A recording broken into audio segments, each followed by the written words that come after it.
The problem instead is that prosecutors have the discretion to decide who to go after and who not to go after.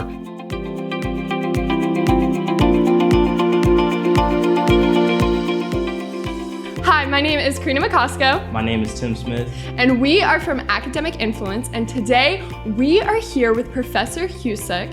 And we are just fascinated by your career and especially your book. You wrote a book on overcriminalization in the United States.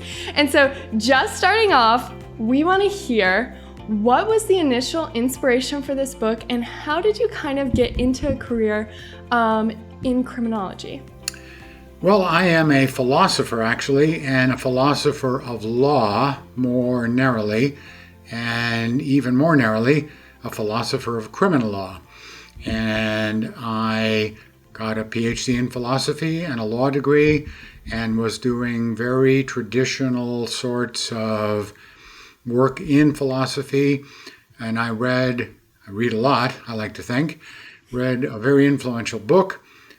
It was a book by George Fletcher called Rethinking Criminal Law. It's a classic. And after reading it, I thought, this is a book about a set of issues I would like to specialize in. And it was a very fortuitous occasion for me because the philosophy of criminal law is, or at the time, was a very undeveloped specialty. So there wasn't a whole lot of work done in it, and it was relatively easy to make a contribution. If you're specializing as a philosopher in Plato or Aristotle, well, there's a whole lot less that's new to be said. But in thinking philosophically about the criminal law, there were a lot of issues that hadn't been addressed, and so it was a very good career choice for me. Great. Could you describe the creative process of writing your book, Overcriminalization? The creative process, well, of course, you think about issues for a very long time, and I typically have files where I throw ideas over the course of years, and when I finally thought about writing a book on that set of ideas, there was a lot already there that gave me a pretty good start, because I think the hardest thing in any project is beginning. So it's nice to have a file to turn to, and it doesn't feel as though you're beginning from scratch. Wow, yeah, and kind of diving deep into what this book is about, overcriminalization, we were discussing the sheer number of laws that you talked about. And I don't think a lot of people realize this. I mean, I certainly didn't. Just how many laws there is that you have to follow. And I think you said something like 70% of Americans have committed a crime that they could go to jail for. And I mean, obviously 70% of Americans are not in jail. So can you just kind of talk about, I mean, what was that one law in New York about 20, you can't have 20 ounces of soda. So can you kind of talk about just the sheer number of laws and how people can be expected to follow all of these when they don't even know that some of them exist? Right. Well, referring to the number of criminal laws, that's a perfectly natural way to think about the issue, but it's really hard to actually individuate criminal laws and specify how many there are. In fact, no one is confident that they have an estimate of how many criminal laws actually exist for any number of reasons. But what's really worrisome, I think, is the scope of criminal liability and how easy it is to run afoul of the criminal law. You mentioned what percentage of Americans have committed, relatively serious crimes. Driving offenses, shoplifting, drug offenses, those are the most, internet piracy, those are the most common kinds of offenses that the ordinary law-abiding American is guilty of. And what spares those of us who have committed those crimes from prosecution is simply discretion on the part of criminal justice officials. They couldn't possibly prosecute everyone who commits crimes, so they're very selective in who they go after. And in some ways, that's a virtue of the criminal justice system, and in other ways, it's a vice. It gives a ton of power to prosecutors to really decide what laws to enforce. And so you tend to think of the real power makers as legislators who draft laws, but I think it's police and prosecutors who have a whole lot more power in the real world because they're the ones who really decide who gets in trouble. Great. How do you think we educate Americans to combat these hidden laws that are sewn into various statutes and federal codes? Well, some of them aren't exactly hidden. I mean, I think everyone knows that given drug offenses are against the law. No one thinks shoplifting is allowed. People are pretty aware there are laws against drunk driving and other kind of motor vehicle offenses.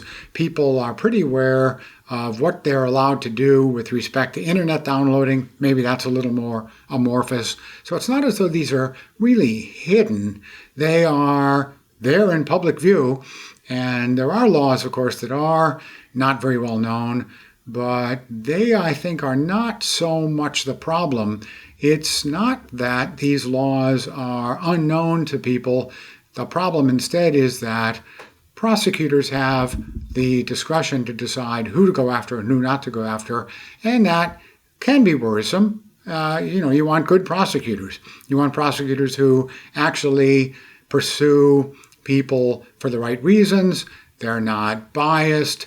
They actually try to address serious criminality, not trivial criminality. And for the most part, that's true, although you get, of course, exceptions that then make headlines and become very worrisome. Right, yeah, and I think that bias is really key because, like you said, if everybody were to be persecuted for laws, then there would be like over half of Americans might be in jail right now, which clearly they're not. And so in terms of you said it's not really the hidden laws that are the problem, it's just the ones that aren't persecuted. So do you think that a lot of people who break these laws, it is like a genuine accident? Or do you think it's that they kind of have in the back of their mind, well, I know that this is illegal, but I'm not going to be charged for it. So they just go ahead with it anyway. Well, there are certainly offenses committed by accident, and a lot of these are in the corporate context. The statutes governing what corporate officers are allowed to do are very broad, and it's hard to know what the parameters are. But in terms of people, the ordinary citizens, not as though you're committing drug offenses by accident. I mean, you can imagine situations like that where someone spikes your drink or something, but for the most part, when you take an illicit drug, you're pretty sure you know what you're doing. You actually may not know what drug you're taking because street drugs are not labeled, one of the problems, of course, and so you have little idea what's in the substances you're consuming. You think you're taking heroin, but really you're taking fentanyl, and that's not an uncommon state of affairs. But that you're taking an illicit drug is something I think that virtually anyone who uses drugs is aware of. Right. And so as a professor at Rutgers, how do you kind of take this background and these books that you've written and kind of incorporate them into your curriculum? Oh, my curriculum, philosophy of criminal law is a specialty that really is not taught per se. I teach courses in philosophy of law, and I'll do sections in a course like that on some philosophical issues in contract law, in tort law, and in criminal law. But to do a course on the material in which I specialize is not something I would subject undergraduates to. Even law students are not that eager to think about these issues. Maybe at the most elite law schools, you get students who are more philosophically inclined and conceptually aware, but at run-of-the-mill law schools, people are more interested in learning things that will help them in their profession. And a lot of what I think about doesn't really have that kind of payoff, I'm afraid. It's fascinating, and any number of people get caught up in these issues, but it's hard to make a living thinking about the issues that I specialize in. And I don't really teach this very much. Interesting. Yeah, and so kind of closing out the interview, we've talked to a few criminal law criminologists on here, or people who study things within crime like you do. And they say there will never be a shortage of careers because people will always be committing crimes. But this is just a little bit for my own curiosity. Do you think that you or people you know are definitely part of this 70% that has done something illegal? You don't have to tell us what it is, but do you think that it's just people walking around that we know every day who are part of these 70% who honestly should be in jail? Should be in jail? Well, no, I don't think so. In fact, that's part of the point, that it would be crazy to put these people in jail. I mean, I have committed crimes. Probably you have too. I don't think I belong in jail, and I doubt that you belong in jail. It would not be a good use of resources. It wouldn't do anyone any good. We have too many people in jail already, and we shouldn't be looking for ways to put even more people in jail, especially not you and me. There may be people out there who belong in jail who aren't, but there are a lot more people in jail who probably shouldn't be there. So yeah, I mean, if they're 70%, they're walking among us. It's not as though you have to look really hard to find these people. You just look to your left and to your right, and there they are. Right, yeah, and I think what you said about they shouldn't be in jail is kind of what you're trying to emphasize. That's part of the problem, is that there's so many things that you can be criminalized for, and although most people won't be, there are that small subset who maybe, do get penalized for a crime that they really shouldn't be in jail for. So what's kind of your opinion on that? The people who are in jail who shouldn't be in jail, well, you need criminal justice reform. And of course, that's in the air. There's been more talk about criminal justice reform in the last couple of years. It's a very slow process, but reforms are being made. Things are improving, although the public may not believe it. There are fewer people in jail now than there were a year ago, 2 years ago. I look for that trend to continue. And so crime rates, of course, are quite different. They have ticked up in the last year or so during the pandemic. No one has a real good explanation of why that's so, but it's something that's worrisome and certainly is an issue in upcoming elections. Wow. Well, thank you so much for taking the time to talk with us. It was really fascinating. I mean, the book you've written is really something that I don't think a lot of people are discussing. And so we have seen a lot of crime reforms. And so I think it will be a hot topic, especially in the coming years. So yeah, thank you so much. Well, thank you very much. It was good to be here. Thank you.